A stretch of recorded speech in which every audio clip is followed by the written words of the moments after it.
Paano mag-restrict and unrestrict ng friends sa Messenger?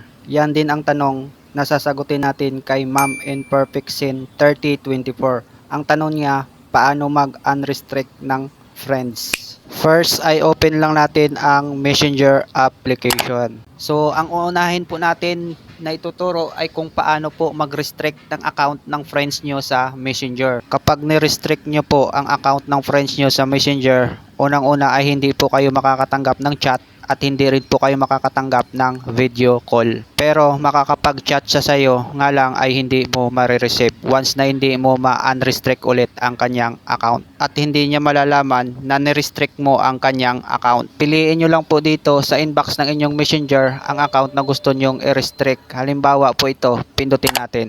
At pagkatapos ay pindutin nyo ang eye icon na makikita sa upper right side. And then scroll up, hanapin natin ang restrict sa ibaba. And then pindutin natin ang restrict. At pagkatapos ay mag-back lang tayo at pumunta tayo sa Messenger's inbox. Kung mapapansin nyo ay wala na dito ang account ng friends nyo sa Messenger's inbox. Para mahanap natin yan ay pindutin natin itong tatlong guhit. And then pindutin ang gear icon settings. At mag-scroll up, hanapin natin ang privacy and safety. At pindutin natin. At pindutin itong restricted account. At dito po natin makikita ang account na ni-restrict natin kanina. At kung gusto nyo na siyang ibalik or i-unrestrict ay pindutin nyo lang yung account na ni-restrict nyo kanina. Pindutin natin.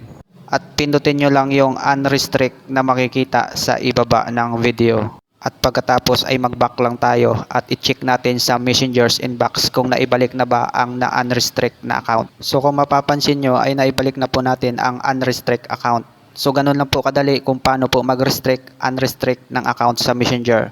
Kung nagustuhan nyo po ang video for today, ay paki-share po ito at paki-follow na rin po ako.